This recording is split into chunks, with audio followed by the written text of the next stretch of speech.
ನಮಸ್ತೆ ಎಜಿ ನ್ಯೂಸ್ಗೆ ಸ್ವಾಗತ.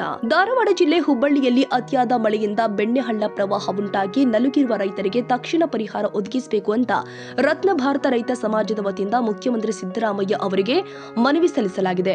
ಹುಬ್ಬಳ್ಳಿಯ ವಿಮಾನ ನಿಲ್ದಾಣದಲ್ಲಿ ಮನವಿ ಸಲ್ಲಿಸಿದ ರೈತ ಮುಖಂಡರು ಬೆಣ್ಣೆಹಳ್ಳ ಪ್ರವಾಹದಿಂದಾಗಿ ಉಂಟಾದ ಭಾರೀ ಸಂಕಷ್ಟದಿಂದಾಗಿ ರೈತರನ್ನ ಪಾರು ಮಾಡಲು ಸರ್ಕಾರ ಕೂಡಲೇ 2,000 ಕೋಟಿ ರೂಪಾಯಿ ಅನುದಾನ ಬಿಡುಗಡೆ ಮಾಡಬೇಕು ಅಂತ ಒತ್ತಾಯಿಸಿದ್ರು.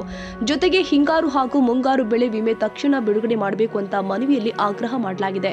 ಇದೇ ವೇಳೆ ಹುಬ್ಬಳ್ಳಿ ಧಾರವಾಡ ನಗರಾಭಿವೃದ್ಧಿ ಪ್ರಾಧಿಕಾರ ಹೊಸದಾಗಿ 46 ಗ್ರಾಮಗಳನ್ನು ಸೇರಿಸಿರುವ ಆದೇಶವನ್ನ ಕೂಡಲೇ ರದ್ದುಪಡಿಸಬೇಕು ಅಂತ ರೈತರು ಮನವಿಯಲ್ಲಿ ವಿವರಿಸಿದ್ದಾರೆ. ಈ ಕ್ರಮದಿಂದಾಗಿ ಗ್ರಾಮೀಣ ಪ್ರದೇಶದ ರೈತರಿಗೆ ಅನ್ಯಾಯವಾಗ್ತಾ ಇದೆ ಅಂತ ಅವರು ಆತಂಕ ವ್ಯಕ್ತಪಡಿಸಿದ್ದಾರೆ. ಯಾವಾಗಲೂ ಮಾತಾಡ್ತಿಲ್ಲ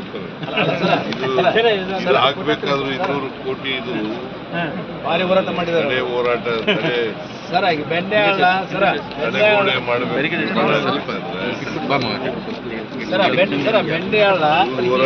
ಬೆಣ್ಣೆಹಳ್ಳ ಸರ ಶಿಗ್ಗಾಂವ್ ತಾಲೂಕಿನಿಂದ ರೋಣ ತಾಲೂಕು ಮಟ್ಟನೂ ಇದೆ. ನೀವು 200 ಕೋಟಿ ಕೊಟ್ಟು ಇಲ್ಲಿ ಎಷ್ಟು ವರ್ಕ್ ಮಾಡಿದ್ರೆ ಕುಂದಗೋಳ ತಾಲೂಕಿನಾಗ ಮೇಜರ್ ಡ್ಯಾಮೇಜ್ ಅಲ್ಲೇ ಇದೆ ಸರ್. ರೈತರ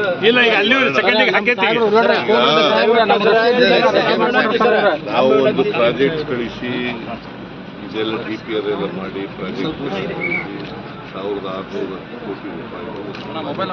ಈ ಸಂದರ್ಭದಲ್ಲಿ ರತ್ನ ಭಾರತ ರೈತ ಸಮಾಜದ ರಾಷ್ಟ್ರೀಯ ಉಪಾಧ್ಯಕ್ಷ ಹೇಮನಗೌಡ ಬಸನಗೌಡ ಧಾರವಾಡ, ಜಿಲ್ಲಾಧ್ಯಕ್ಷ ದೇವಪ್ಪ ಇಟ್ಟಂಗಿ, ಕುಂದಗೋಳ ತಾಲೂಕು ಅಧ್ಯಕ್ಷ ಬಸವರಾಜ್ ಯೋಗಪ್ಪನವರು ಸೇರಿ ರೈತರು ಆದ ಚೆನ್ನಬಸಪ್ಪ ಸಿದ್ದುನವರ, ಬಸವರಾಜ್ ಅಣಿಗೇರಿ, ರಾಜು ಮಲ್ಲಿಗವಾಡ, ಮಲ್ಲನಗೌಡ ಪಾಟೀಲ ಮತ್ತಿತರ ರೈತ ಮುಖಂಡರು ಉಪಸ್ಥಿತರಿದ್ದರು. Andappa Kolur, Dharwad, AG news.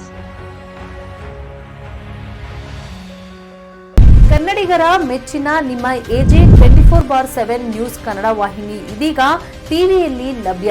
ವೇಳೆ ನೋಟಿಸ್ ಕೊಟ್ಟಿದ್ರೆ ವಾಪಸ್ ತಗೋತೀವಿ. ಇವತ್ತು ವಕ್ಫ್ ಪ್ರಾಪರ್ಟಿ ಅಂತೇಳಿ ಬರ್ತದೆ ಅಂತ ಹೇಳಿದ್ರೆ ರೈತರ ಬೀದಿಗೆ ಬಂದ್ರೆ ಏನ್ ಮಾಡ್ಬೇಕಾಗತ್ತೆ? ಯಾರು ವೋಟ್ ಹಾಕಲಿಲ್ಲ ಅಂದ್ರೆ ಗ್ಯಾರಂಟಿನೆಲ್ಲ ಸ್ಟಾಪ್ ಮಾಡ್ಬಿಡ್ತೀವಿ.